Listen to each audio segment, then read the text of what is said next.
In this video, I'm going to show you how to alleviate lower back and neck pain through exercises, stretches, and also some behavioral changes that you can make throughout the day. What a lot of people don't understand about lower back pain is actually stemmed from other areas in the body. For instance, the hips are a huge process of lower back pain. And in an American society where we sit down almost 80–90% of the day, these hip flexors, which are connect the lower abdomen to the top of the leg muscle, they get really tight. As you can see, I'm sitting down right now. They're very tight and constricted. What happens is a synergistic effect. This inhibits the glute muscles, which are very important because if you quit using your glute muscles, you start using the lower back for a lot of different things that you shouldn't be using it for. So again, it's a synergistic effect. If you sit down a lot, your hips get tight, you start using your lower back for stuff that you shouldn't be using it for. So what I'm going to show you is bust out a couple exercises. We've got to get those glutes activated first, and some simple movements that you can do to make that happen. Just get in a neutral position on the floor. You just want to lift that knee up and just extend out. We call these fire hydrants. And what you want to do is just engage that glute muscle, and you want to get out 90 degrees as far as possible. Now, if you can't do that, we have another movement you can do called clamshells. If you're just feeling some really tight hips and really restricted, you're just going to go into clamshells. Your knees are on top of one another, and you're just raising the heel up. And then you're going to go right into the reverse clamshell, which is just the opposite of that. Your heels are down and knees are up. Now, all three of those exercises that I just showed you are, you want to rep out about 15 to 20 reps, okay? You want to get a good burn, swap it, get that other side in, okay? So those are going to get the glutes activated. And the next thing you got to do is you got to do some stretches. You got to stretch out the hip flexors that are really tight, and you got to stretch out the lower back so you can instantly get some alleviation from that lower back pain. Now, an easy move to do, a lot of people call this the child pose. It's just a yoga movement. You put your head down, bottom up, and you just want to relax in that position. Hold it for about 15 to 20 seconds there. After you complete that, you go chest up, lower back sinks in, and just raise up and relax from those.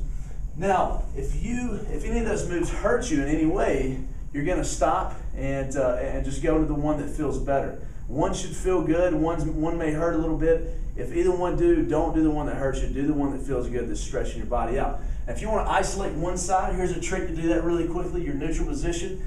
And what you're going to do is just the left or the right, and you're going to lean right into the left hip.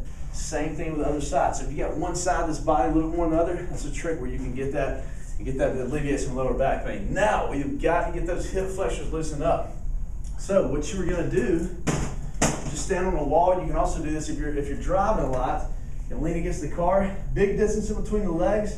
Remember, this hip flexion is what we're trying to loosen up. So we're driving that right into the baseboard of the ground. If you want to increase this stretch, you're just going to roll to the opposite side of the leg that's back, okay? And keep driving that hip right into the ground. You should feel this muscle group right here working, not anything else. Obviously, you're going to get both sides in. Hold 15 to 20 seconds there as well. Another great stretch for the hips is just to have a seat on the bench, cross the ankle over the knee, push down on the knee that's up, keeping the chest nice and high.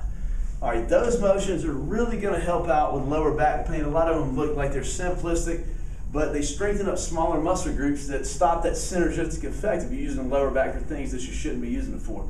Now we're going to get onto the neck. Very simple here. I instruct people to do this after they get out of the shower because it's a very, first off, you already have a towel in your hand, and it's a simple motion to do, and it also stretches you out, makes you feel good. You're just going to wrap a towel around the back of your head, and you're just going to raise up. Just with a light amount of resistance. You should feel like you could do about 30 to 50 of these. That's the amount of resistance that you want. You want to feel just a touch of tension, just raising the head up. Now, the very last one, after about 30 to 50 reps, you're just going to reach down and just give me a big pull. You should feel it all in the back of the neck and the traps. Okay, so that's your exercises and your stretches to alleviate lower back and neck pain. Now I want to talk to you about some behavioral habits that you can change, okay? Remember, if you're riding in the car or sitting down a lot, you want to get a lot of those hip flexor stretches in because that is when those hip flexors are going to get tight, and obviously you're going to start using the lower back more. So anytime that you're sitting down or you know you're going to be in the car for an hour or two or more, definitely want to get, before you get in the car, when you get out, stretch out those hip flexors. Now, if you sit at a desk all day long and you are looking down at your computer screen, That is not good. The bottom of your monitor should be eye level with where you're sitting. So if I'm sitting down and my computer's right in front of me and I'm hunched over, you can already tell that that is not a good posture position. But if the bottom of that monitor is eye level, then I'm going to be seated up nice and tall. And that's where you want to be for just normal, good posture.